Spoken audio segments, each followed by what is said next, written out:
We have talked before about fires, wildfires, forest fires, and what the change in them is in a warming world due to global warming. You obviously always want to look for the duration of the fires, whether they are changing, intensity of the fires, it does matter, frequency of the fires, and also area covered. And there are trends seen in area, for example, not necessarily in the number of fires, but this also has a lot to do with the fact that humans are constantly trying to control the fires. So there are other issues about whether trying to be preventive of fires actually can change their frequency and so on. There is another way to look at it, and that is the forest cover loss due to forest fires.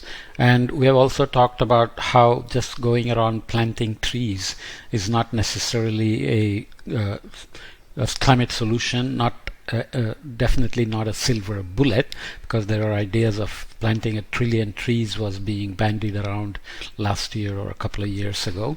So this new paper from the University of Maryland group uses remote sensing data at fairly good resolution and does some very sophisticated analysis to extract information in all regions of the world, all forest types and climate types, to quantify how the forest cover loss has changed over 2001 to 2019 across the planet. So let's read the abstract and look at figures from a summary article from World Resources Institute, because it's simpler than the complex figures shown in the paper itself. Okay, forest fires contribute to global greenhouse gas emissions and can negatively affect public health, economic activity, and provision of ecosystem services. You know what they are: medicine, fiber, food, habitats, etc.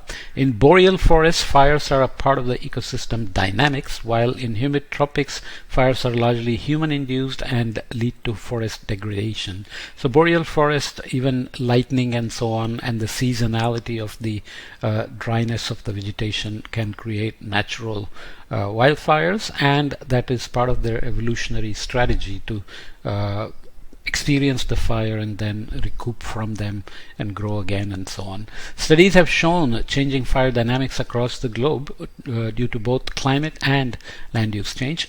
However, global trends in fire-related forest loss remain uncertain due to the lack of a globally consistent methodology applied to high spatial resolution data. Here we create the first global 30-meter resolution satellite-based map of annual forest loss due to fire. When producing this map, we match the mapped area of forest loss due to fire to the reference area obtained using sample-based unbiased estimator, thus enabling map-based area reporting and trend analysis. So this is like a detection and attribution. So if you detect a change in forest cover, you have to show that it is due to forest fires and not something else like just deforestation, logging, etc., or insect infestation, which is also part of the problem with warming. You have insects not having a life cycle like before. Frost temperatures would kill the insects or pests, but if with warming you can reduce the number of frost days and increase pest infestations and so on.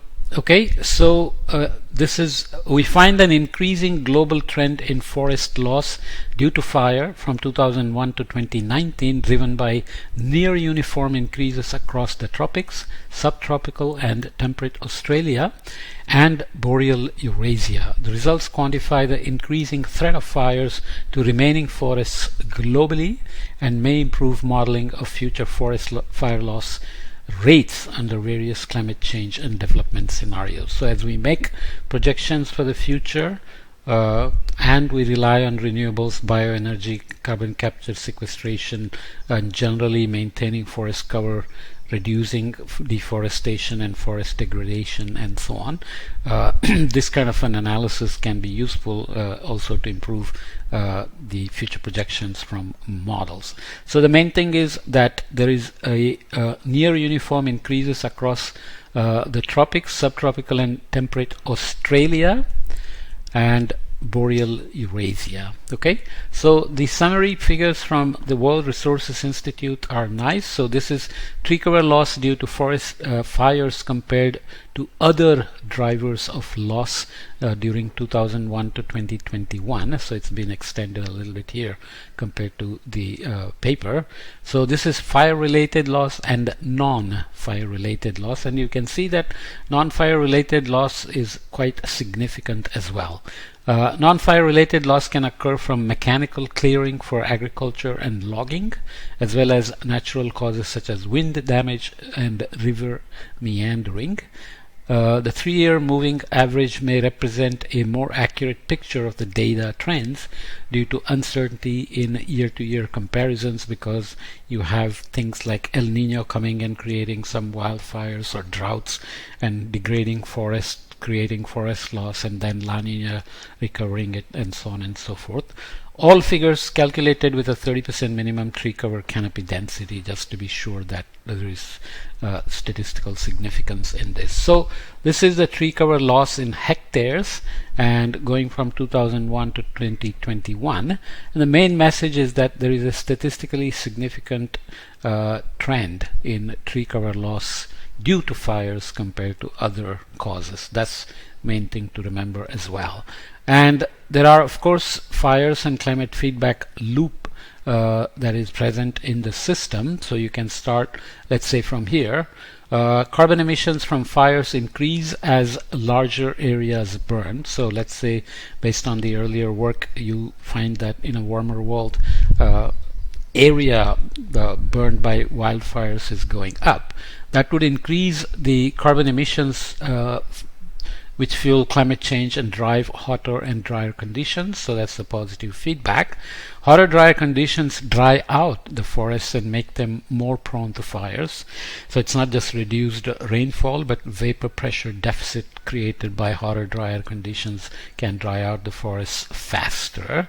And larger areas burn as fire seasons get longer and fires are more frequent and intense. And then that leads again to carbon emissions from fire increases as larger areas burn. Okay, so looking at all figures calculated with a 30% minimum tree cover as before, look at boreal, temperate, subtropical and tropical forests. Again, looking at tree cover loss in hectares. So boreal forests show a tremendous increase despite the year-to-year variabilities and decade-to-decade variabilities. One could also argue whether there is a regime shift around 2011, that there was a mean tree cover loss here and then it has jumped somehow to here after 2011, but let's not go there. Temperate forests have increased more recently with a slower increase before. Similarly for subtropical, and this is the tropical here, there was a big jump in the 2015-16. I think Australian fire may have been there.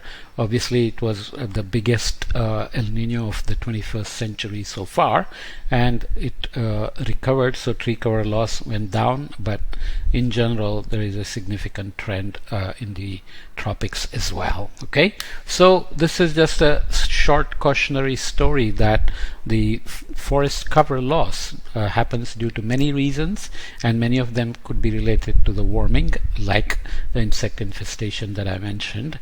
But here, removing all other causes and looking at just the loss due to forest fires, there is a significant trend pretty much in all ecosystems across latitudes in terms of forest cover loss just due to fires. Okay, so I'll leave it here.